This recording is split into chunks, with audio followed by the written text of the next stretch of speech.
За сайн байцгаана уу. Шинэ 7 хоногийн мэнд.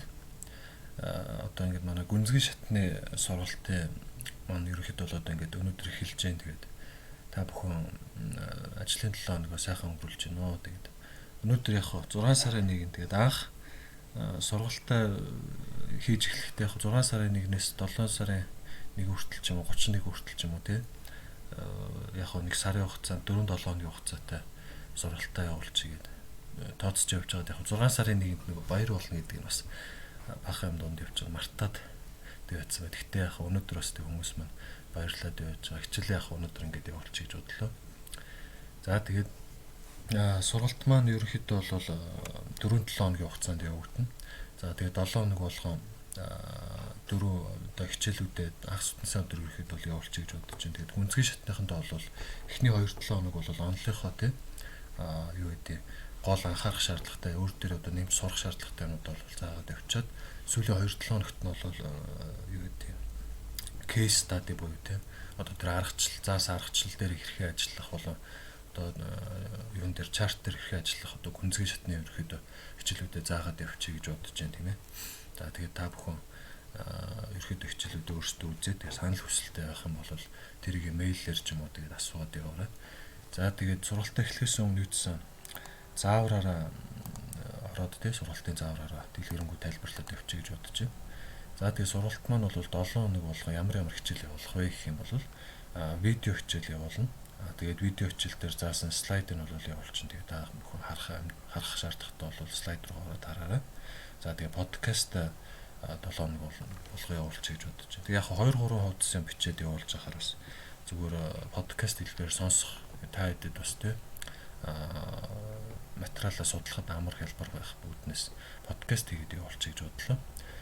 Яг нэг сурагчд маань бас баахан унших юм байж байгаа бас тиймэрхүү видео интервью байвал бас зүгээр юм уу гэд бас санал хүсэлт ирсэн. Тэгээд тэрний дагуу ингээд явуулчих гэж ерөөхдөө бодлоо. Тэгээд за тэгээд сигнал болон видео тайлбарыг бол видео хэлбэрээр тий одоо жишээлбэл одоо чарт дээр харах юм бол одоо тухайн хэсэгт нь яг юу болсон бэ? За яг аль хэсэг дээрээс орвол зүгээр вэ? Одоо нэгж нь бол хэлээ те. Стоп лосс тэгээд одоо манай гүнзгийхэн бол бас яг гайгүй юм мэддэг те. Өмнө хийгээд үзсэн хүмүүс бол байгаа гэж бодож байгаа учраас бүр анхан шатны ч юм уу дунд шатны тиймэрхүү юмуд орхиод бүр гол юмуд яриад явчих гэж бодож байгаа. За тэгээд хоолой нэг жоохон баг зэрэг явсан байна. Сүүлийн үед бас жоохон хүүтрээд явцсан. За тэрийг бол яг. За тэгээд Telegram чат дээр хэдүүлээ хоорондоо бол ерөнхийдөө санал бодлоо хуваалцаа тий тухайн чарт дээр хэрхэн юу яасан үйлдэлүүд маань ямар хуу байсан тэгээд тухайн өдөр ямараас өөр нэмэлтээр асуух юмуд бол асуугаад явчаарай. За тэгээд эсвэл яг чарт дээр ингээ бөөнөрөө бас ингээ давхцаад асууж байхаар яг мэйл хаягаар бас дэлгэрэнгүй бүр асуух юмуд 7 хоног болгон тий дэлгэрэнгүй болгоод явуулчих юм бол бас хариултаа өгөхдөө би бас амраар тэрэн дээр нь бас мэйл хэлбэрээр явуулчих юм гэж бодож байгаа. Тэгээ мэйл яг юун дээр тавьчин тэгээ та бүхэн өөрсдөө боломжоор яваарай. Явуулаарай. За тэгээд Telegram чат дээр хэдүүлээ бас бөөндөө тий нөгөө нэгэн тал цаг гаргаад хэдүүлээ сурах гад явж байгаа учраас нэг ихээ цагаа өндлөөд орондоо бас тий эвтэн ярьтай сайхан илдэг даруухан тэгээд харилцаад тэгээд яваарай. Тэгээд элдв янзын тийм янз бүр асуудал гарахгүй тэгээ бөөндөө сайхан хэдүүлээ явъя гэж ирэхэд бол бодож байна. За тэгээд 7 хоног болгоны бямд 8 гарагт бол хичээлүүдээ хийгээд явуулчихна. Тэгээд та бүхэн бол хамгийн ихний ээлжинд бол тий видео хичээлээ үзээ дараа нь слайдаа үзээ тэгээд подкаст бол яг нөгөө 4 жилийн хугацаанд би нэг Forex-ыг бол тий анх хувьцаан дээр орж ирээ судалж байсан гэдэг. Тэр талаараа бол туршлагаасаа тэгээд яг анх ихний жилээ яжсэн тий тэр үнийг бол жилээр нь эхний 7 хоногт нь эхний жилийн дараа 7 хоногт нь дараагийн жилийн ч юм уу тий 1 2 3 4 жилийнхэн хугацаанд хөрөнгөлөөсөн туршлага алдаа оноо юу гэдэг тий бүгднийг нь бол нэг цагийн ч юм уу дээдл нэг цагийн үедээ тий подкаст бол хийгээд явуулчих гэж бодож байгаа. За тэгээд сигнал бол видеогаар явуулна гэж хэлсэн. Тэгээд слайд бол өөртөө хараад явчихна. Асуух юм асуугаарай. За тэгээд тийм байна. За тэгээд энэ бол анхан шатны юу байна. За тэгээд сигналыг хэрхэн ашиглах вэ гэдэг чинь. Сигналыг ерөөхдөө бол юу вэ? Та бүхэн өөрсдөө тэгээд хараад тэгээд өөрсдийнхөө санал бодлыг бодоод гэдэг энд нь тэгвэл зүгээр юм байна ч гэдэг юм уу те. Өөрсдийнхөө одоо яг өөрсдийнхөө л хийгэр. Тэрнээс биш яг бол бас яг миний хэлснээр тэгээд тэрийг харж агаад бас яг хуу яг тийм одоо өөрийнх нь одоо чиний одоо туршлагаас одоо гэдэг юм уу те. Одоо орох хэмжээнүүдэд тиймэрхүү ч юм уу гэдэг өөрсдөөс тэр давс хожрын тааруулаад тэгээд орохоор бол ороод орохооргүй бол бас орхиод тийм ээ те. Ах өгөхийнхаа юугаар яваарай гэж ирэхэд бол зөвлөх байна. За тэгээд сигнал дээр яг орох ч байгаа манай одоо гүнзгий их юм бол бас лимиттэй орно. Яг тэгэхээр бас аргачлалаа бас дөнгөж эхэлж байгаа те. Бас бүрэн гүйцэд сураагүй байгаа учраас эхний ээлжинд бас болж игэл демо аккаунт дээр тест хийгээд явцсан ч болно. Эсвэл бүр орохоор бол яг дээдлэн $100 хэмжээтэй тийм аккаунт дээр одоо нэг дээдлэн $25 риск хүртэл одоо хийгээд те. Нэг удаагийн трейд хийгээд тэгээд ерөөд бол 4 трейд хийх тийм аккаунт өөрсдөө бэлдээд яг дээдлэн тэгээд ороорой. За тэгээд тэрнээс яг бага рискээр ч орсон болно тий. Одоо $100 аккаунт дээр чинь хөтлөө нэг одоо юу гэдэг $10 рискээр трейд хийгээд явсан ч болно. Тэгээд та хэд өөрсдөө риск reward бас тооцоод мэдэх бах тий. Тэгээд тэрийг хийгээд яваарай. За одоо ерөөхдөө бол нэг тиймэрхүү байна. Өөр одоо нэмж асуух юунууд байвал тэгээд өөрсдөө чатаар ч юм холбогдоод тэгээд асуух юм байвал асуугаарай. Ерөөхдөө сургалтын заавар бол иймэрхүү. Тэгээд одоо энэ хичээл рүү орё. За тэг хичээл маань эхний 7 хоногт бол яг онлайн ерөөхдөө та хэдийн зүгээс одоо тий миний зүгээс бас та хэдэд бас сурах юу байна. Юунуудыг нь бол багаараа ерөөсөө явчих гэж бодож байна. Тэгээ бас нэг яарад бол хэрэггүй. Энэ 7 хоногт бол энгийн тий бус сургалтын газруудад явагддаг ч юм уу. Ерөөхдөө энгийн сурах одоо заадаг юмнууд нь бол энгийн юмнуудыг оруулчих гэж бодож байгаа. За тэгээд энэ ч бол слайдын маань хамгийн ихэнд бол төлөвлөгөө одоо гаргах тий. Тэгээ арилжаанд хэрхэн оролцох томьёо сэтгэл зүй өөрийгөө таньж мэдэх стратеги хэрхэн судалгаа хийх вэ гэдэг. Ерөнхийдөө энэ сэдвүүдээр бол энэ 7 хоногт ярилцчих гэж бодож байна. Тэгээд дэлгэрэнгүй аргачлалын хувьд бол яг тэр нөө сигналаа өгөхдөө тэр сигналын видео хичээл дээр яг та хэдэд хийгээд явуулчихна. Энэ дээр бол яг онлайн юм явж байгаа шүү тий. За тэрийг нь бас тэгээд хараарай. За тэгээ хамгийн ихний ээлжинд төлөвлөгөө гэдэг яг тэр талаар ярих гэж бодсон. Тэгээ манайхан бас яг сүүлийн үед харахаар бас жоохон яарч байгаа ажиглагдаж байна. Ерөөсөө яарах хэрэггүй. Ягаад тэгэхээр одоо сигнал юуны Forex маань гэдэг маань бол ерөөхдөө судлах тусмаа сайжирдаг. Их олон мэдлэг авах тусмаа одоо ерөөхдөө ашигтай трейд хийх боломж нэгсдэг тиймэрхүү газар байгаа. Тэгээ туршлага гэдэг бол их тийм үнцэнтэй байгаа. Тэгээд туршлага сайтай хүн бол ер нь л арай илүү сайн юм. Тэгэхгүй туршлагагүй хүмүүс бол бас ороод юугүй байдаг учраас туршлагаа сайжруулах тал дээр их нээлжинд бас анхаарах хэрэгтэй. За тэгээ Forex дээр бас өөрсдөө бас бодох юм шүү дээ. Цаас гаргаад одоо би юуг сурах хэрэгтэй вэ?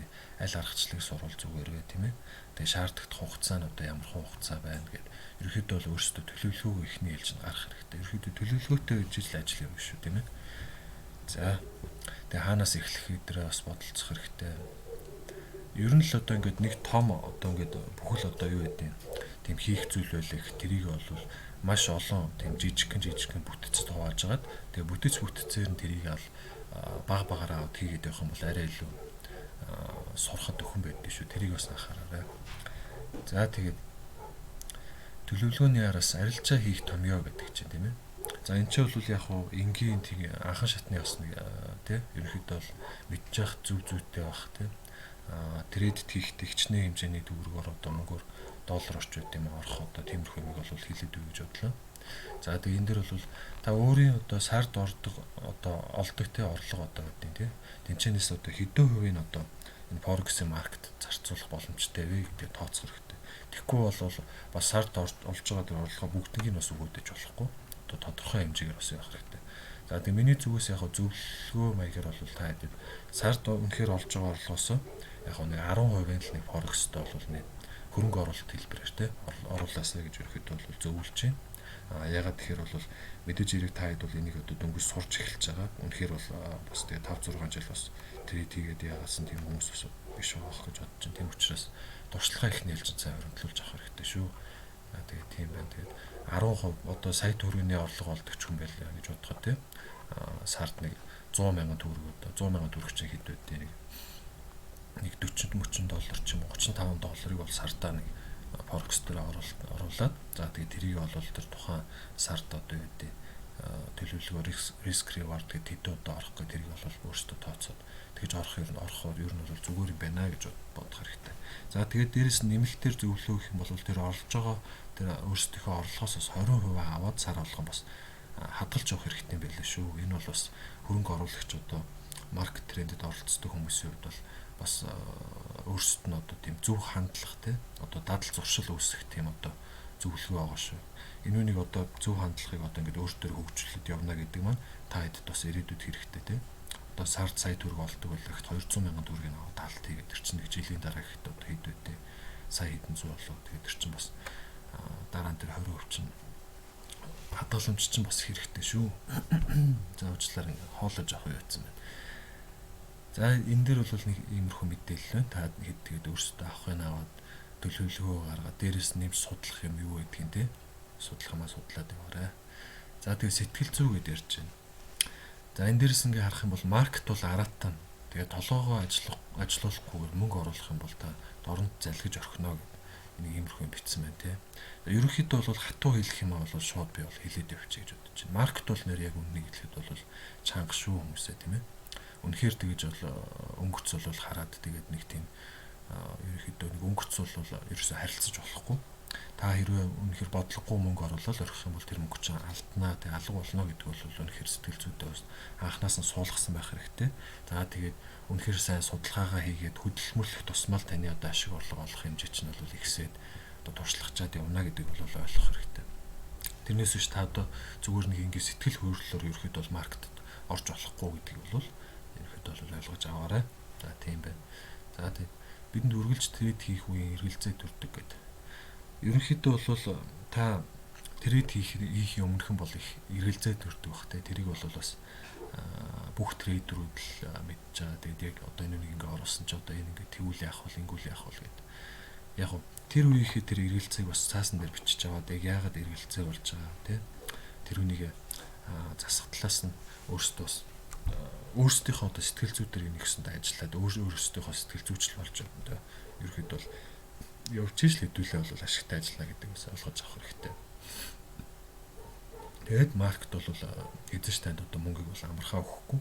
Та тэр мөнгийг авахын тулд эхний ээлжинд өөрийгөө одоо яа гэв барьж тийм ээ. Өөрийгөө одоо юу гэдэг зэгцэлж одоо та ингээд өөрөө таны сэтгэл зүй чи хаасаагүй ингээд явах юм бол ер нь бас маркет ч бол өөрөө бас их сэтгэл зүйн тоглолт хийдэг газар байгаа. Тийм учраас өөрийнхөө сэтгэл зүгэл бүрэн 100% одоо хяналтанд оруулж тиймэрхүү ажиж л мэдээж ирэх маркетд орсон бол зүгээр. Тэрний дараагаас бол ерөөхдөө бол сэтгэл зүйн тал дээр хөдөлмөр хийх хэрэгтэй л гэж өнө хэлэх гээд байна. Өөрийнхөө сэтгэл зүй хянаад муу зуршлуудаас салаад одоо юу гэдгийг зөв зуршлуудыг оруулаад дөрөвний дээр 20% одоо яадаг те хадгалах ч юм уу. За тэгээ сар болгоны орлогоос 10% нь маркетаа зарцуулах ч юм уу те үлдснээ нь бол цаашаа амьдралынхаа тэр хэрэгцээ зарцуулаад явах тал дээр бол хэдүүлээ бас зөв тооцоолж явах хэрэгтэй шүү. Тэгэхгүй одоо маркет дээр миний сонсож байгаагаар бас нэг сүүлийн хэдэн жилүүдэд харахад бол хүмүүс бас гэнтхэнд огцон $1000 орсон байл гэж байна. За тэгж бол ерөөсөө орж болохгүй. Маркет маань бол та хэд бас мэдж байгаа те бага мөнгөөр одоо 10 байд юм уу $50 ч байд юм уу тийм бага мөнгөөр ороод за тэрийг бол ерөөсөө сартаа $1000 болгоход явах тийм бүрэн боломжтой тийм уян хатан газар байдаг учраас хэдүүлээ заавал ч үдгийш одоо 1000 цанга хийж өөрсдөө тэгж их том эрсдэлд оруулах гэдэг шаардлага бол байхгүй.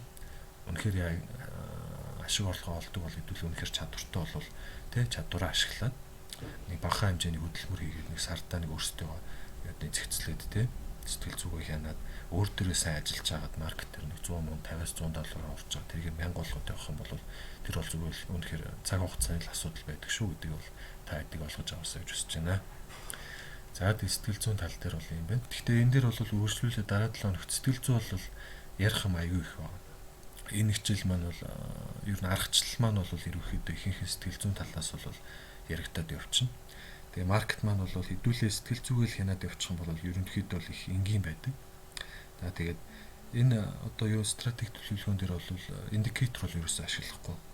Та хэдэд заах юм дээр ягаад тэгэхээр индикатор маань бол үгтэй ерөөсөө компьютерийн процессор шүү дээ. Тэгэл компьютерийн процессор бол маркетинг дээр одоо тэр үнэхээр тийм давлгаа ихтэй үг бол хаанаас хизээ яаж юу гарч ирэхийг бол одоо тэгж сайн тооцоолж чадахгүй гэж бол би бол бодож байгаа. Дээрээс нь нэмэх нь бол миний одоо 4 жилийн хугацаанд туршлага дээр бол үнэхээр индикатор бол нэг зүгээр л жоохон тийм юу гэдэг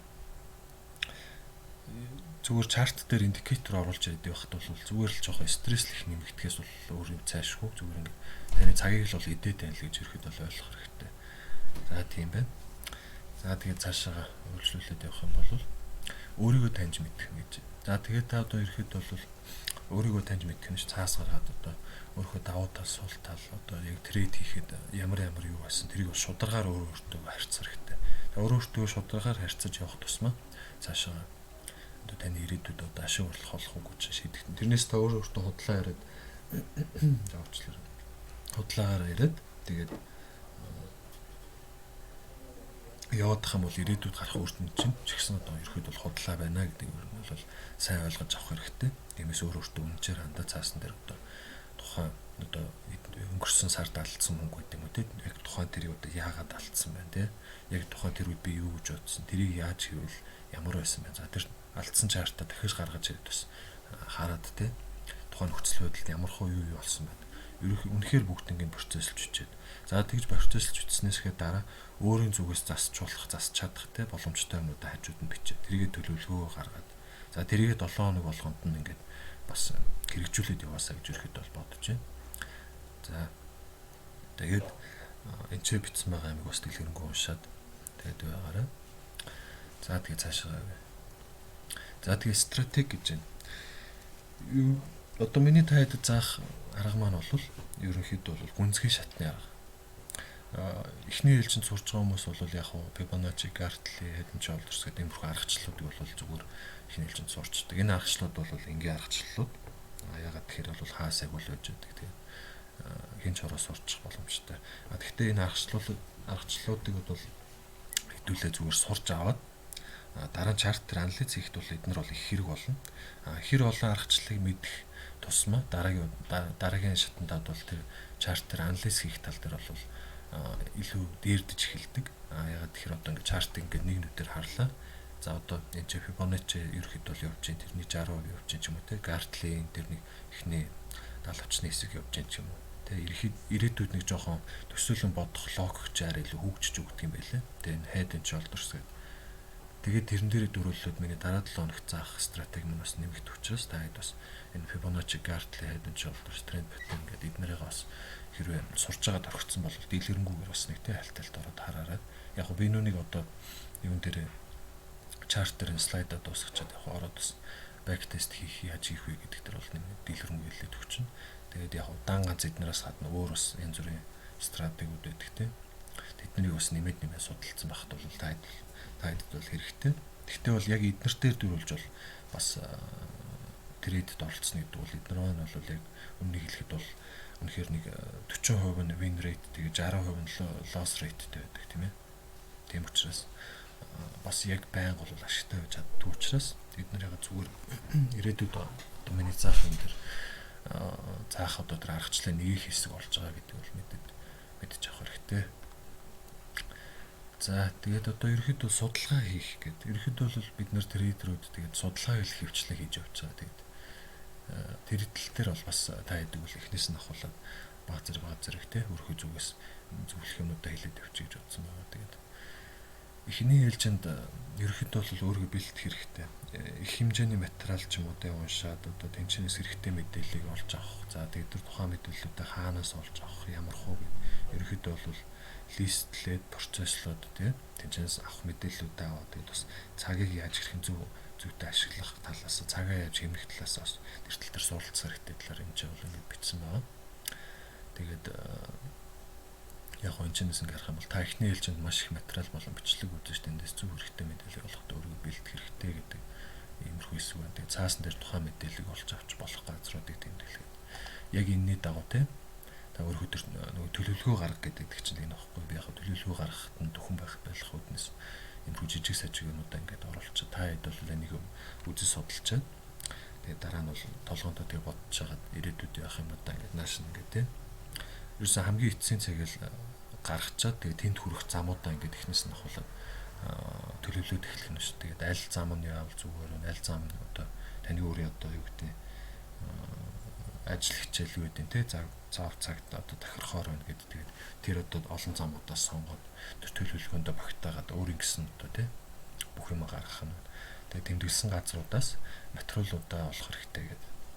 Тэнцэнэ очиод бол мэдээж хэрэг өөрөх юун дээр листэн дээр бичиж гэнэ шүү. За одоо энэ чэнэс бол мэдээж хэрэг юм байгаа тий. Тэгвэл зөндөө олон мэдээлэл байгаа. За тэнцэнэсний 20-30% нь бол миний олох гэж одоо зорж байгаа мэдээлэл байгаа гэдэг ч юм уу тий. Тэгэхгүй одоо бол интернет дээр бол сүүлийн үед мэдээлэл гэхээсээ илүү зүгээр олон хүний баахан бичсэн тийм блог аюу их гарч ирдэг болсон байна. Тэгээд хэдүүлээ бас яг Google дээрээс хэрхэн зөв мэдээлэл олж авах талаар яг дараагийн хичээл дээрээс дэлгэрэнгүй оруулна. Тэгээд яг тэрнийг баахан 9 шидийн мэдээлэлээс бол ерөөхдөө 30% л хэрэгтэй мэдээлэл байгаа гэж ерөөхдөө толгойдоо суулгаад авчих хэрэгтэй. Тэгээд үлдсэн нь бол зүгээр нэг хэрэггүй нэг юу гэдэг те аад ч үт юм уу зурчлагын маягийн их болцсон байлээ. Тэгээд за тэгээд тухайн газар очихоос өмнө явах мэдээлэлгээд фильтр лист гаргана гэдэг те авч байгаа мэдээллээс хэрэгтэйг нь аваад хэрэггүйг нь хаях ч юм уу. За нэг тиймэрхүү байна. За тэгээд өөрийн судалж буй чартын занг таних. За энэ бол ерөнхийдөө гүнзгий шатанд одоо сурч байгаа хүмүүс олон жил сурч байгаа хүмүүсийн хувьд бол яг нэг иймэрхүү юм байдаг. Ингээд мэдээж хэрэг тухайн чартууд маань бол өөрсдөө гэсэн онцлогтой байна. Тэгээд аль нэг улс орн байна те Япон улс байдаг юм уу? Европын холбооч байдаг юм уу те? Тухайн өөрсдөө гэсэн нэг тийм тодорхой хэлбэр төрстэй тэгээд зан хараншинтай тэгээд хөдөлгөөний нэг тийм горимтой байдаг. Тэрийг нь бол хэдүүлээ олж авах тийм чадвартай болох хэрэгтэй. За тэрүүнийг бол одоо яг энэ слайдаа дуусгачаад та яах та заахтаа бол дэлгэрэнгүйгээр тайлбарлаад явчих гэж бодож байна. За тэгээд энэ ерөөхдөө бол та хэдийн сургалтанд суугаад тэгээд төгсөхдөө бол чарт дээр бол анализ дүгнэлт хийх тий гүнзгий түвшинд анализ дүгнэлт хийх тийм төвшөнтэй болох арга одоо тийм юу гэдэг чадвартай болгоод төгсөх хичээл гэж ерөөхдөө бол би бол бодоод байна. Тэгээд миний одоо зааж байгаа юмнаас авах юм аа өөрсдөө фильтрлж аваад хаях юм аа хаяад тий одоо санаа нийлэхгүй юм байсан ч гэсэн яг заавалч хүнийх юу явах гэдэг байхгүй зүгээр авахын хаяхын хаяараа. За тэгээд тийм байна. За тэгээд back test гэдэг ерөөхдөө бол манайхаа интернет дээрээс харсан баг. Энд чинь бол яг back test хийхэд economic мэдэн дээр толгуурсан back test бол стратеги дээр толгуурсан back test гэдэг ингээд ерөөхдөө бол хоёр янз болтой явчихдаг. За тэгээд слайдууд маань ерөөхдөө таад харж байгаа их энгийн бөгөөд тийм ээ жоохон бичиг ихтэй байх. Гэхдээ яг хэдүүлгийнх нь гол зорилго юу вэ? Мөнгө олох одоо forex-ийн талаар гол одоо тий нарийн мэдээллүүд олж авах учраас нэг тийм гялцал юм хийж тавьсангүй тийм ээ шууд асуудлын гол руу хэдүүл ороод тэгээ мэдх юм мэдж аваад тэгээ нэг нүд хуржирсан баахын юмдын толгоогоо эргүүлж одоо байлгаж ахаар гэж бодоод ерөөхдөө бол их энгийн байдлаар слайдаа хийгээд явцсан шүү. Тэгээ та одоо ойлгоорой. Тэгээд хэрхэн back test хийх вэ гэдэг. Economic мэддэг бол ерөөхдөө бол манай гүнзгий их юм бол мэдчихэж байгаа хэ. Олон улсын одоо тоон баримтууд одоо явагддаг байгаа. За тэгээд тухайн юун дээрээс тоон баримт дээрээс дүгнэлтээ хийдэг. Тэгээд тухайн одоо хослын анш нь бол ерөөхдөө дижитал савлах ч юм уу хаяа тиймэрхүү хөдөлгөөн үзүүлдэг. За тэгээд стратеги дээр тулгуурсан хөдөлгөөн гэдэг юм бол яг энэ бол яг хэдүүлээ бол төлөвлөгөө гаргачаад олж авсан мэдээллүүдээ процессолж дуусаад за тэгээд тэрнийхээ дараа бол нэг 60% ашигтай гэсэн стратеги олж авчлаа. Тэгээд одоо тэрүүнийг хэдүүлээ бол back test хийгээд туршиж үзэх нь шүү дээ. Мэдээж хэрэг ямар ч юм шууд мөнгө оруулаад туршаад байж болохгүй. Эхний ээлжинд бол мөнгө оруулахгүйгээр зөвхөн турших тийм аргачлал бол одоо энэ ч ингэж байгаа. Тэрүүнийг бол яг та заагаад явчих гэж бодож байна. За тэгээд тийм байна. Одоо тэгээд яг чарт руугаа ороод чарт маань бол яг миний өмнө ашиглаж ирсэн. Одоо төлөвлөж ирсэн юмнууд бол энэ ч гарцсан. Тэгээд гүнзгий их юм болонгоос ихэнх юм мэдж байгаа гэж би ихэд бол бодод байгаа шүү дээ. Тэр шууд нарийн орч. Тэгээд шинэ чарт ороод за тэгээд миний энэ ашиглаж байгаа нэг босоо нэг тасалтай шугамыг бол ерөөхдөө period separator гэж ерөөхдөө хэлдэг. Энэ бол яг 7 өдрүүдээ хэрвээ явах юм бол гүнзгий одоо тэр дээшээ одоо макро хэмжээний орох юм бол жилээ тий жилүүдийн ингээд заагаад 7 өдрүүд их дэлгэрэнгүй болгоод нүдэнд тий анализ хийхэд амар байдлаар болох учраас тэрийг оруулсан. За одоо тэрийгээ тэгээд яаж хийхэд таад заагаад өгч гэж бодож байна. Тэгээ маус хоёроо дараад properties руу ороод colors дээрээс нугасан. Яг манай зарим нөгөө нэг trading view дээр хийдэг гэж магадгүй. Тэрэн дээр яг period separator гаргахад бол ондоо байдаг. Гэхдээ яг YouTube дээрээс ороод харцсан ч болно. Зүгээр how to make period separator on trading view гэдэг юм те. Тэгээд хараад иж болно. Хэрвээ яг яа гэх юм бол дараагийн хичээл дээрээс нэмэлтээр оруулаад одоохондоо бол энэ дээр төлөө гаргачих. За тэгээд black and white гэдэг ирэхэд бол явагдаж байна те. За тэгээд period separator дээр show grid гаргачаад энэ show period separator гэсгээд байгаа шүү. За энэ common гэдэг хэсгээр properties. За тэрэн дээр дараад ok гэдээ дарчих гот period separator ч гараад ирнэ. За энийг шинэ chart амчин candle болгоод за тэгээд энэ чинь зай авч ийн гэдэг чинь төлөөс энэ чинь нэг ирээдүйд энэ хавтаас нэг 7-нд төсөөллийг зураглал явуулчихтэй. Тэгэхэд амар өгчөөс энэ чинь ингээ зай аваад тавьчих. За тэгээд нэмэхтэрээ дараад. За тэгээд chart дээр өөр таад нэмж хэлэх юм гэх юм бол ингээд энэ ч бол 1-т 2-т 3-т 4-т 5-т гэх те 7-ны 5 өдөр маркет юм хөдөлгөөнүүдэд бол хэдүүлээ энэ period separator-ын тусламжтайгаар 1-т өдөр юм хөдөлгөөн байсан байна, 2-т өдөр юм хөдөлгөөн байсан, 3-т өдөр ингээд ийм хөдөлгөөн байсан байна гэдэг бол хараад явчихна. За тэгээд хэдүүлээ бол түрүүн нэг Fibonacci, Gartley, Trend гэдэг те одоо юу гэдэг head and shoulders ч юм уу тиймэрхүү стратегиудыг бол би бол таад одоо энэ дээр хэлээд өгч. Тэгээд тэрэн дээрээс нэмээд өөрсдийнхөө мэддэг стратегиудаа оруулаарай. Тэрэн дээр ч юм бол хавсрагдаад одоо миний ирээдүйд заах аргачлал маань нэмэгдэж орж байгаа таад юм бол бас нэг win rate те risk reward ratio ч энэ ерөөхдөө дээшлүүлэх тийм аргачлалыг бол заах гэж байгаа. За нэг тиймэрхүү тэгээд chart дээр ерөөхдөө бол ажиллах талаар хэрхэн ажиллах талаар бол дараа 7 өдрийн дээр бол заагаад тавьчихна. Гэхдээ chart дээр ажиллахдаа эхний ээлжинд бол нэг chart дээр сайн ажиллаад тий тэр зан хар шингэн судлаад мэдэрдэг болоод туршлагачаад явчих юм бол дараа нь тий нэг хэсэг хугацааны дараанаас өөр chart-ууд дээр ажиллаад эхлэхэд бол илүү хурдан тий тэр дааш замыг олоход явдаг болох боломжтой байгаа. Тийм учраас өөрсдийнхөө тэр судалдаг chart-ууд дээр тий одоо зан хар шингэн бас мэдэж байгаа яваарай. За тэгээд ерөөхдөө тэр миний заах аргачлал бол ихэнхдээ тэр одоо ордероор ерөөхдөө бол явагдана. Ерөөсөө тэгж шууд автоматар buy sell хийхгүй. Ингэж buy sell хийхээр бол ерөөхдөө сэтгэл зүйд их жоохон докторгоо болгодог. Миний одоо туршлагаас хуваалцсан бол тийм. Тэрний оронд хэдүүлээ зөвхөн хэмжилтээ хийгээд за тэгээд тухайн хэмжилт дээр тохируулаад бүх юм яатсан байх юм бол тухайн үеийн тэр таны тэр сэтгэл зүйч нь бол хамаагүй илүү доктортой. Тэгээд бол rational гэж яригддаг илүү зөв эрүүлэр одоо юм гэдэг үнэх чадвартай байдаг. Яг тэрний оронд зүгээр шууд одоо ингээд buy sell гэдэг тухайд ингээд орох гэхээр бас яг тухайд нь бол сэтгэл зүй бол одоо юу яаж эхэлдэг.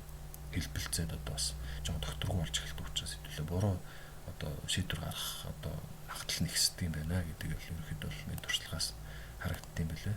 Тэгээд тийм учраас хэвлээ ихэнхдээ new order гэдэг тэр дараа stop loss одоо энэ pending order дээр дараад бол buy stop одоо нэг үү тий sell stop buy limit-үүдээ бол хэдүүлээ ашиглаад ихэнхдээ бол pending order-ыг ашиглаж явна гэж ойлгох хэрэгтэй. За тэгээд одоо энэ chart-а хэдүүлээ яг daily дээр оруулаад ингээ харчаа. Weekly дээр ч юм уу тий. Чинээс нэгэ болуулаад. За тэгээд чинээс хэдүүлээ яг түрүүний нэг Fibonacci гэдэг үгсэн тий back test хийх юм уу гэдэг чийсэн. Тэрэн дээр адилханаар яг энэ чэнэс одоо юу гэдэг Fibonacci-г яаж татахыг бол нэг хальт харуулад явчих. Та нарт гэхдээ гүнзгий шатных юм чинь тэгээд иймэрхүү ингийн юмуд бол мэдчихэж байгаа. Гэхдээ мэдэхгүй хүмүүс нь бас зориулаад гэс заах юм заагаад тавьсан дээрх гэж бодож байна. Чэнэс ингээд харах юм бол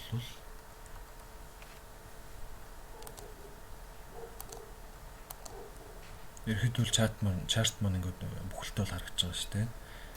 1998 оноос бол ингээ анханаас ингээд явцсан доор бол уусаар хугацаад байгаа. За энэ чарт дээр бол Fibonacci-гийн нөгөө доошоо ингээд хэмжилт хийдэг юуг бол манайхан мэдж байгаа тийм. Fibonacci retracement гэнгүүтлээ. Одоо ингээд доошоо явсан иймэрхүү юуг бол яаж хэмжилт авах вэ гэдэг дээр сэтгэл энэ хэсгийн өмнөх юуны тийм хаяах нь хамгийн дээр дээд хэсгээс нь ишигээ ингээд хамгийн доод хэсэг хүртэл хэмжилттэй хийчихэд за энэ нь яг өнгөн жоохон тийм байна. Тийм зүйл хэдүүлээ нэг засчихжээ.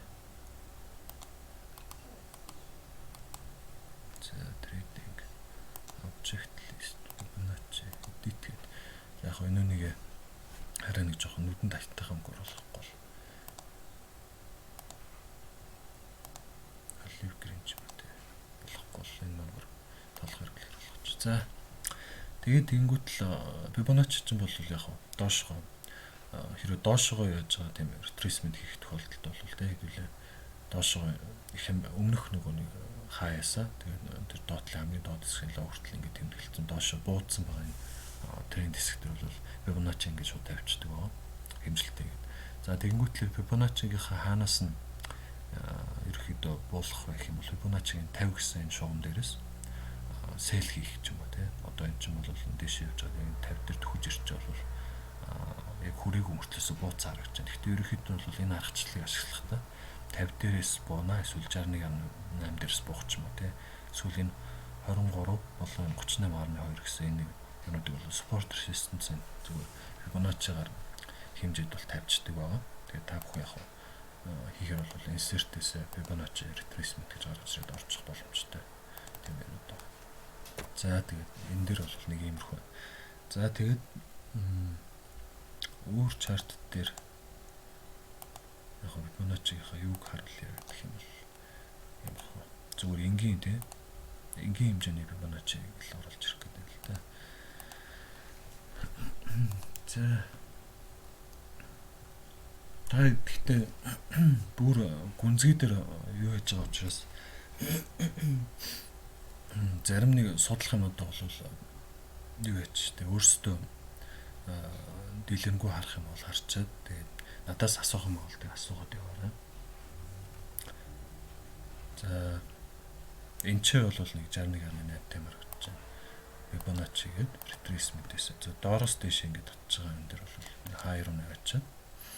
За тэгээд энэ дэр бол доороос дээш ингээд татчихаар 61.8-ыг нь харагдчих тийм ээ. Энэ бүсээс 61.8-аас доош байгаа юм чинь бол дээш явах гарч ирж байгаа нэг хэсэг доошлж байгаа. 61.8 эсвэл 50 гэсэн хэсэгтээс буцдаг тийм. Буцаад яг нэг бол энэ дээшээ 100-аас тгээс ч юм даваад дээшгээ явдаг ч юм уу тийм хэдүүд нэг 970-аад бит гэх юм. Анх бол яг энэ үнийг судалчаад байгаа шүү дээ ингэдэг юм байна гэл. Ингээл энэ үнийг их л үсээд нэг догдолж ирэхэд бол эрхийн ал харж суудаг байлаа. Гэхдээ яг одоо бол туршлагатай болоод ясны хувьд бол иймэрхүү аргачлалууд маань бол бас яг тий бүгд бүрэнгүүцэд бол нэг хэдүүдийн 60 50-аас дээш нэг 60 бол хүртгүүл юм байлаа. Гэхдээ яг энднийг бол мэдэж авчаад дараа нь яг анализ дүгнэлт хийхдээ зүгээр ашиглах гэж байгаа болохоор бас хэдүүлээ нэг нүдээр хараал тий одоо энэ ч бол 61.8 байна гэдэг одоо чадварыг бол таад суулгах гээд одоо энэ аргачлалыг бол хэлж байна. Зааж өгч байгаа шүү. Тэгээд тэр гол зорилго бол санаарай. Эндээс энэ чи өрлөө одоо ингэ хэдүүлээ бол ямар нэгэн Fibonacci шугам татахгүйсэн ч гэсэн бол энэ цэгийг ингэ харчаад за энэ хамгийн доод цэг, дээд цэг гэж харчин утлаа. За ингэ 50% дээр ирэхэд бол Fibonacci-ийн 50% левел дээр бол энэ хэсэг ингэ явж байгаа юм байна гэдэг бол дотроо ингэ бодож авах хэрэгтэй. За энэ доошоо бол 61.8 дээр бол ирч явцсан байна гэдэг чадварыг бол хайдад бол суулгах ингэ зорилготой зааж байгаа шүү. За тэгээд Fibonacci-г бол нэг иймэрхүү байдлаар явагдсан. Head and Shoulders гэдэг нөгөө нэг яригддаг те манайхаа хоёр мөртөө нэг толгойтой заавчлаа миний хоолой жоох сүйдсэн байна тэгээд яг уу ярих юм аа ингээд дэлгэрэнгээр яриад авчиж байгаа. За энэ чарт дээрээс ингээд хэдүүлээ харах юм бол эхний нэг мөр гарч ирээд дараа нь толгой гарч ирээд дараагийн мөр гарч ирэнгүүт ингээд буудсан бай тээ харах юм бол дээшээ эхний мөр толгой тэгээд дараагийн мөр тэнгуүтлээ буудсан. За энэ бол ерөөсөө хамгийн энгийн Head and Shoulders-ийн тиймүүд төрсөн. Энэ аргачлалыг бол сурахад бол нэг тийм амар ингээд юу хаад хэмжилт хийх гэдэг шаардлага байхгүй. Зүгээр толгойтой хоёр талтай мөртэй юу байх юм бол за харж байгаа л за юм байна гэд. Гэхдээ энэ аргачлалаар шууд трейд бол хийхгүй. Гэхдээ яг магадлал байгаа гэдэг бол тооцож үзээд иймэрхүү хөдөлгөөн ирээдүйд хийж магадгүй гэсэн одоо. Нэгсэндээ чартыг харчаад та хэд бол та хэдийн толгойд одоо нэг иймэрхүү одоо чадвар суулгах гэдэг байхгүй. Чартыг одоо энэ хэсэгт байлаа гэхт нь харчаад за ирээдүйд энэ хоёр хэсэг дээр одоо ямар хөдөлгөөн хийх вэ гэсэн юг одоо логикоор бодоод за тэгээд тухайн логик дээрс хамгийн одоо хөдөлгөөн хийж болох тий юг нь процесс одоо тийм процессорч гаргаад тэгээд анализ дүгнэлт хийх тийм чадвартай болох гэдэг ерөнхийдөө бол энэ энгийн аргуудыг бол заагаад явж байгаа. За тэгээд энэ слайд ингээд хийгээд хичээл хийгээд дуусна дараа бол та энэ 7 хоногт чартаа гаргаж ирж хараад эднэрийг бол давтаж хараад те аль нь head and shoulders тийм ээ аль нь Fibonacci байна гэдгийг бол заавалчгүй нэг зураг гаргаж ирж зурхгүй өөрсдөө бас те эхний ээлжинд толгоогоор зүгээр дан нүцгэн дэвгтэй данууд дээр хараад хэмжилт хийх тийм чадварыг өөрсдөө суулгаарай гэж ерөөд бол хэлэх. Өөрсдөө сайн юу яаж үзэх хэрэгтэй. Өөрсдөө бол сайн сургуулт хийгээд сургуулт хийх тусмаа ч бас сайжирдаг тийм ээ. Тийм байна. Тэгээд давхар бас их хэмжээтэй биш ч гэсэн нэг $10 аккаунт ч юм уу нэг $50 ч юм аккаунт нэг 100-ны нэгээр нэг одоо $2 ч юм уу трейд хийгээд бас бэлэн мөнгөөр хийх тусмаа тий трейд хийгээд нэг тусмаас нэг арай туршлагын арай илүү сайн байдаг юм билээ. Тэрийг бас анхаараарай. За тэгээ өөр head and shoulders юу гэх юм бол энэ ч бас нэг байна тийм ээ. Дээшээ гарч ирээд эхний мөр гарч ирсэн дараа нь ингээд толгой гарч ирсэн тэгээд дараагийн мөр гарч ирээд тэгээд дошоо бууж байгаа байдалтай. Ингээд бол харагдаж байна head and shoulders тийм ээ. Яг энэ үнийг яг 10 хийгээд тийм ээ. Энд ч нэг гаргаж ирээд энд ч толгой нь гарч ирээд за энэ ч дахиад нэг мөр гарч ирж байгаа. Тийм ээ. Ерөнхийдөө бол яг бүх юунууд чартууд бол head and shoulders гэдэг дээр бол яг тийм төгс хэлбэрээр бол гарч ирэхгүй. Энд ч бол харахад энэ мөрнөөс энэ мөрн жоохон хол явж байгаа дэше гарч ирж байгаа буусан байдалтай харагдаж байгаа. Тийм ээ. Гэхдээ яг өөрийнх нь бүрэн бүтцэн нь бол яг нэг тийм head and shoulders хэлбэртэй бол ингээ харагдаж байгаа ч гэсэн. За head and shoulders-аа гэдэг ерөнхийдөө бол явцдаг. За тэгээ чарт дээр бол яг тухайн аргачлалууд маань бол яг бүрэн төгстэй яг ингээд заасны дагуу тийм амар яг тийм гоё хэлбэрт бол гарч ирэхгүй зарим тохиолдолд нэг жоохон эвгүй хүүд нэг иймэрхүү хажууд дэше илүү гарч ирж явснаа явж байгаа. Тийм ээ. Ерөнхийдөө бол аргачлалынхаа бүтцийн л харж байгаа яг бүтцтэй тохирж байгаа юмнууд л ерөнхийдөө оруулаад за энэ бол жишээлбэл head and shoulders байна гэдэг бол өөрөөсөө анзаараад хараад явчих хэрэгтэй. Тийм байна шүү. За тэгээд дараагийн яг хуу та хэдэд сэргээж харуулж өгөх аргачлал гэх юм бол тренд гэдэг ерөөд бол тренд хэрхэн явагддаг талаар ерөөд бол бас нэг хэсэгхэн мэдээллийг бас оруулаад ерөөд бол өөрийнхөө зүгээс мэдж байгаа бас нэг тийм нарийн мэдээлэлүүд оруулж гэж бодож байна. За тэгээд энэчнээс харах юм бол нэг иймэрхүү жижиг хэмжээний за яг weekly дээр явж байгаа ч гэсэн том хэмжээний тийм ээ тренд явж байна. Энэчнээс яг ингээд зураад тийм тренд үсгээд хэдүүлээ явуулаа гэхэд бас яг трендүүд маань бол бас яг трендэд дагаад явахд хэцүү байдаг. Зарим үед нөгөө тренд чинь гарч ирчээд нөгөө юу гэдэг нэг амар айтайхан бүтцтэй явж байгаа. Зарим үед нь явахгүй трендэд даахгүй, трендийн дүрмийг даахгүй ч юм уу те.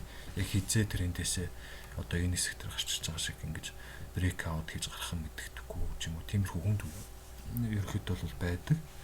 Тийм учраас энэ аргачлалуудыг бол ашиггүй аргачлалаа гэж ерөөд бол хэлээд байгаа. Гэхдээ ашиггүй ч гэсэн бас ирээдүйд нөгөө нэг анализ дүгнэлтээ хийгээд за тэгээд дараа 7 хоногоос цаах тэр аргачлалтай маань хослуулаад явахаар бас ашигтай болно гэдэг бол санах хэрэгтэй.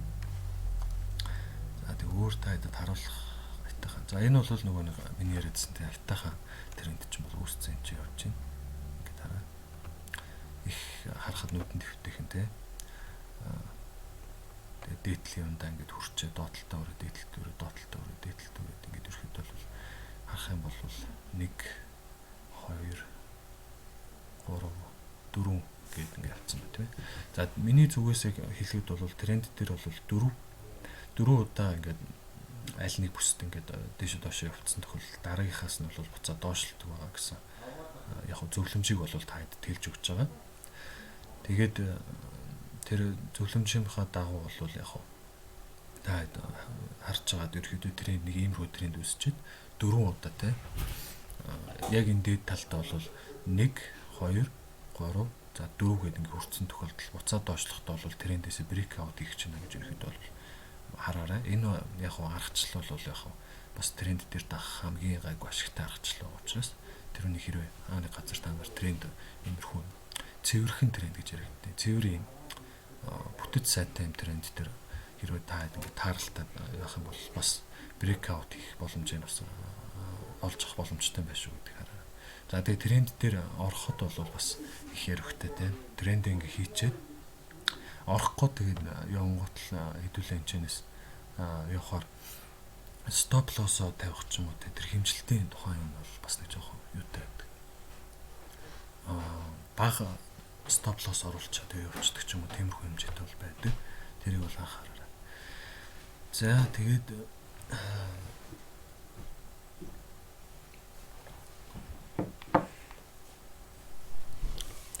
өөр яг хоо тайдны чарт гэхэд нэгсэн хараарай.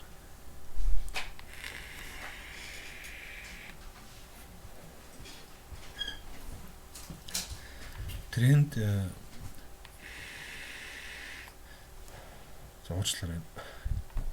Хоолой жоохон сөвөдөн тэгээд яг хоо. За тэгээд тренд маань бол ингээд ерөөхдөө бол явчихдаг. Тэгээд 4 удаа дээд талд ингээд хүрсэн тохиолдолд буцаад явна гэдэг ерөөхдөө бол хэдүүлээ ойлгочих болох нь. За тэгтээ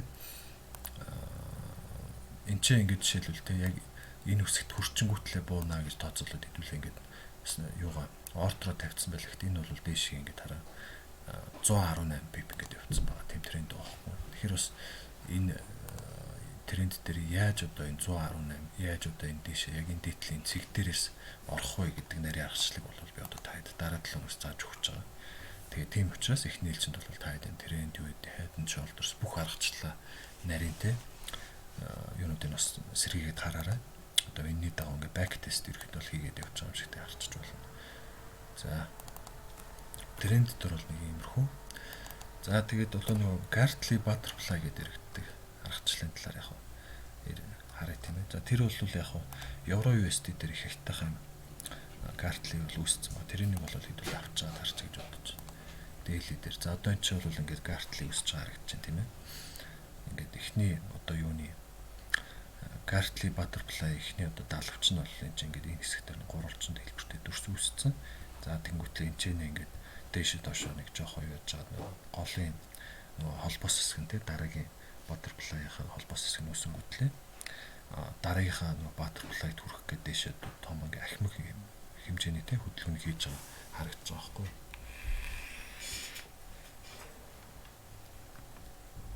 За тэгээд энэ маань ерөнхийдөө бол ирээдүйд ингээд дээшээ доошоо явж байгаа тийм доод хэсгийн хэдэн хувь гэж яригддаг үлээ. Одоо нэг A B C D гэдэг ерөнхийдөө бол бас стратеги дээр бол яригддаг. Энэ хэсгийн одоо энэ шингэн төлөвийн хэсэг дээрээс бол миний зүгээс бол хэлэхэд бол тийм энэ чинээс дээш ингээд явчихна гэж бол хардаг. Би бол яг тэр хувийг нь бол ашигладаг. Яг ягаад гэхээр тэр хувь маань бол бас Fibonacci-тэй адилхан тавьчихдаг. Тэгээд бас их хаанаас зөв хэмжилт хийж байгаа мэддэг учраас. За тэгээд энэ аргачлалууд дээр бол би өөрийнхөө шингэн төлөвийн тэр эрхээ ашигладаг тэр аргачлал ашиглаж агаад хослуулан готлаа. Ерхэд бол трейд хийгээ явчихдаг. Тэгээд тэрийг бол таад дараа 7 хоногт оруулах гэж бодож байна. За тэгээд өөр butterfly гэхэр юм бол яг одоохон боломжтой бол харагдахгүй л байна. Энэ бол бас биш.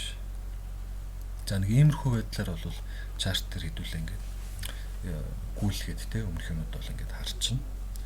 За тэгвэл нэмэлтээр бол бас back test-ийг яаж хийх вэ гэдэг талаар түрүүн сүүлийн слайд дээр харагдсан те. Мэдэн дээр яаж back test хийх вэ гэдэг. За мэдээ бол их ингийн энэ ч ингээд хэдүүлээ юмуд ингээд харж байгаа те. Мэдээлэл бол economic calendar гэдэг манайхан бол мэдж байгаа. Фильтр дээр дараад хэдүүлээ өөрийнхөө оруулах төр улс орнуудаа Канада гэдэг юм уу, Европын холбоо гэдэг юм уу те. Одоо өөр үедээ Жапон, Монголиа гэдэг ч юм уу те. Энэ хичээлүүд дээр яг хоо бионд ингээд бүр нэрнүүд нь оруулчихна. Тэгээ Америк нэгдсэн улс гэдэг эднийгээ сонгож байгаа. Яг энэ нэг буултай болон хоёр буултай хэсгүүд бол нэг тийм онцгой болдог учраас энэ гурван буултай хэсгүүд бол хэдүүлээ харж байгаад оруулчаа гэж өөртөө боддог. Тэгээ apply хийгээд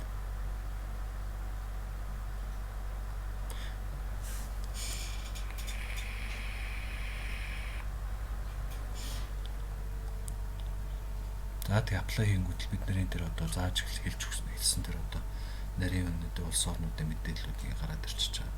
Тэг ихэнхдээ бол энэ economic chart дээр interest rate decision-ууд бол их том нөлөө үзүүлдэг. За Америк нэгдсэн улсаас өөр ондоо гэх юм бол non farm payroll энэ 7 хоногийн 5 дахь өдөр яг гарах мэдээллүүд бас их том нөлөө үзүүлдэг. Тэгээд employment change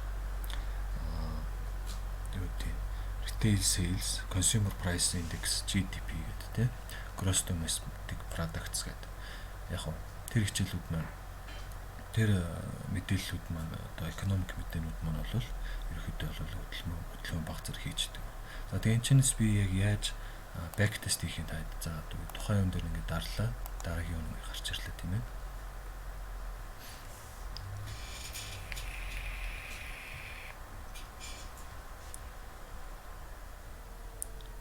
За ингээд юун дээр дарахаар ерөнхийдөө бол дараагийн гарч иж байгаа энэ юун дээр цонхон дээр бол ерөнхийдөө бол англиар ингээд экономик мэдээний маань тайлбар нь гараад ирчихсэн. Энд чинь ингээд тайлбартай байгаа тийм ээ. За тэгээ энэ чинээс бол өмнөх 7 хоногудад өмнөх одоо саруудад ч үт юм уу тийм хамгийн сүүлд хизээ өнгөрсөн одоо мэдээнүүд бол гараад байна. Тэгээд яг гарч ирсэн мэдээ нь ямар хуу гарч ирнэ гэж тооцоолж байсан. За тэгээд тэрний өмнөх одоо тоо баримт нь ямар хуу гарч ирсэн ч гэдэг юм уу тийм. Тэгээд явчихсан. Тэгээ show more дээр дарахаар. Энд чинь бол яг хуу чарт дээр нэг энгийн хэмжээний жижиг мэдээллийн одоо чарт энэ гараад ирчихэж байгаа. Ингээ сая сүүлд бол Америк нэгдсэн улсад бол хөл хорой тогтогдоод сая өнгөрсөн сард гарч ирсэн мэдээ бол нэлээд хүчтэй доошлсон баг гарч байгаа бах тийм. Тиймэрхүү байдалтай. За тэгээд энэ чартын маань одоо энэ market watch гэдэг одоо энэ цаг маань бол яг манай Монголын цагаас бол 8 цагаар зөрүүтэй явж байгаа. Тийм учраас хэдүүлээ өөрийнхөө Монголын цагаас нэг 8 цаг ихсаал одоо жишээл 19:50 болж байгаа гэхдээ энэ чинээс 8-ыг хасах юм бол энэ чинь ингээд тарлаа тий 19-өөс 8-ыг хаслаа гэж 11:50 бол яг цэвэр ингээд цаг нь бол гарч ирж байгаа тийм ээ. Ерөнхийдөө бол нэг 8 цагийн хоцрогдолтой явж байгаа л гэж ерөнхийдөө ойлгож байна. За тэгээд market watch бол яг нэг иймэрхүү байна. За тэгээд Great British Pound энгийн цаг дээр болоод энэ дээр даа. За тэгээд мэдэн дээр их back test хийх вэ гэх юм бол одоо аль үеийн back test хиймээр байна тийм ээ. За яг хамгийн наан болсон одоо 5 сарын 8-ны одоо 4 сар 5 сарын 8-нд гэж байна. Энэ 8:30 минутанд болсон тийм. Энэ non farm payroll гэдэг мэдэн дээр бол хэдүүлээ back test хийя гэж бодох юм бол энэ 8:30 гэдэг цагаас одоо энэ цаг бол яг Монголын цагаар явж байгаа. 8:30 гэдэг цагаас 8-ыг хасчих юм бол тэг 30 минут гэдэг юм уу те. Тэнгүүтлээ чарт дээр аваачаад хэдүүлээ буцааж гүйлгээд одоо энэ нөгөө гүйлгдэг юм дээр дарчаад буцааж гүйлгээд юу гэдэг юм ингээд доод хэсгээс цагтай хугацаатай харж байгаа хэдүүлээ тухайн candle дээр яг цаг дээр ямар хөө хэмжээний хөдөлгөөн хийсэн бэ гэдэг нь бол харчиж болно. Яг хэдүүлээ нэг 3 сарын 6-ны 9:30 минутанд ямар хөө хөдөлгөөн хийсэн бэ гэдгийг харъя. Нэлээд гүйлгэж байгаа тийм. За одоо 3 сарын 6 энэ гарч ирж байна. За 3 сарын 6-ны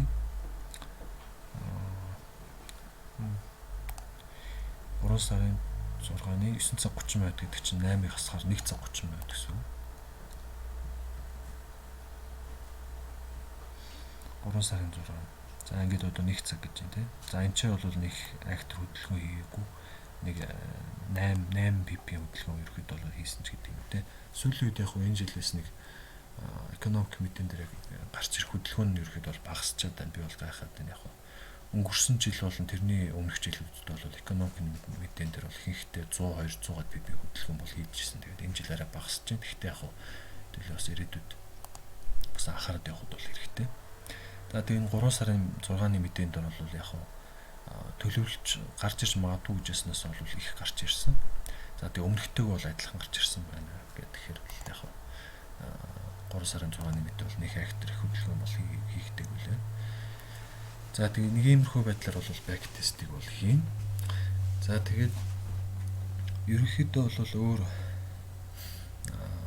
мэдэн дээр бол трейд бол хийх бол дэмий гэж бол миний зүгээс зөвлөж байгаа. Ягаад тэгэхээр мэдээ маань бол яг ихээр яг шууд тухайн акшнд нь одоо тэр тухайн цагт нь гэлс гарч ирээд за тэгээ мэдээ маань гарч ингүүтлээ чарт маань огцсон хөдөлгөөн маш хурдан хугацаанд хийдэг учраас тэрэн дээр бол ерөөсөө ямар ч орж одоо ашиг олох тийм боломж бол байдгүй.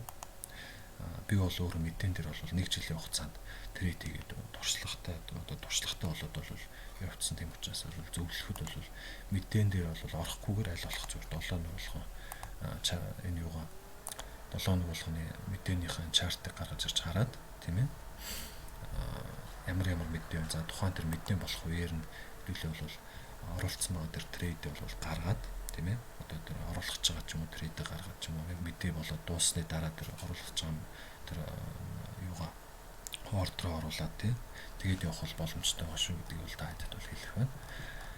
За тэгээд back test дээр бол яг хөө зүгээр эхний ээлжинд нэг MNW гэдэг нэг аргачлал үү хамгийн гайгүй тийм сурахад их амархан мөртлөөс айгүй олон ашиглагд түгээмэл ашиглагд эмчээч харагдаж байна.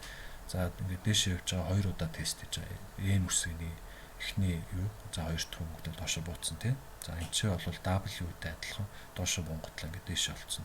Тиймэрхүү стратегиуд их түгээмэл ашиглагддаг. За энэ бол бас W-тэй ингээд харж байгаа. W өсөнгөтлөө дээш явцсан. За энэ ч гэсэн бас нэг W өсөнгөтлөө дээш явцсан ч юм уу. W өсөнгөтлөө дээш явах гэж байгаа. Буцаа бууцсан ч юм. Тиймэрхүү хэлбэрээр нэг иймэрхүү стратеги бол яг өнгөц таад бас хэлээд өгч гэж бодлоо. Энд чинь бас тийм бууж ирлээ эхний W-гийн хөл дараагийн хөл тэнгуүтэй дэш өссөн ч юм уу.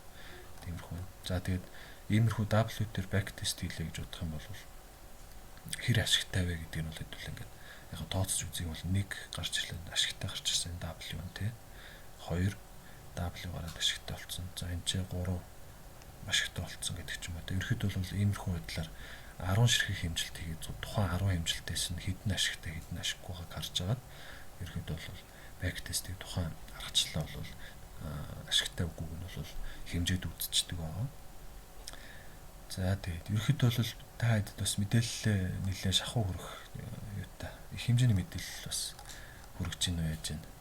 Та хэд яг бас юма яриагаа жоох удаа яри гэж яах нь өөрсдөө бас тэгээд санал хүсэлтэд бас ирүүлээрэ мэйлэр ч юм уу тий.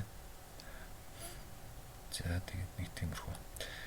За тэгэхээр ерөөхдөө бол энэ 7 хоногийн хичээл нэг иймэрхүү байна. Тэгээд та бүхэн энэ юугаа видео хичээл учраас өөрсдөө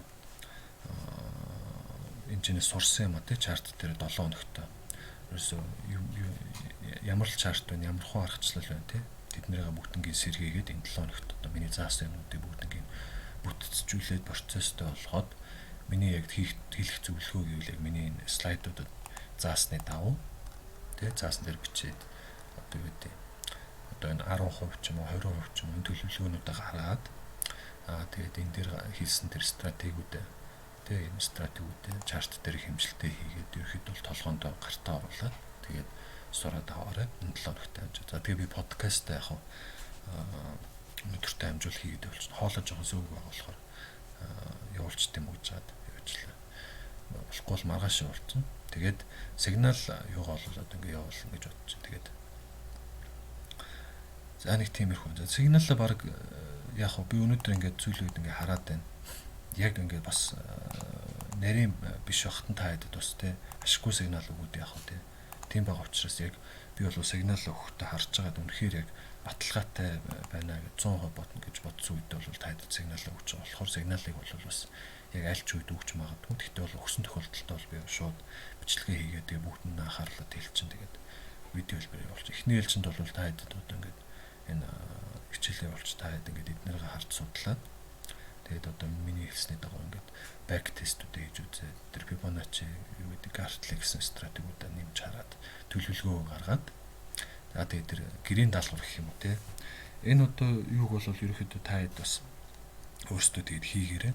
Тэгээд яг би бол бас өөрийнхөө зүгээс та хэд заах юм а заа чинь тэгээд та хэд бас юм одоо юмыг сурж байгаа учраас өөрсдийнхөө зүгээс бас хүчин чармаалтаа гаргаад хийгээрэй. Ягаад гэхээр ирээдүйд тэрнээс ч шалтгаалж та хэд ашигтай байх те суралцах одоо тэр чанар сургалтын чанар маань бас нөлөөлөх учраас дан ганц надаас бас бүх юм шалтгаалахгүй та хэдээс бас шалтгаална гэдэг бас ойлгож байгаа. За тэгээд тийм байна.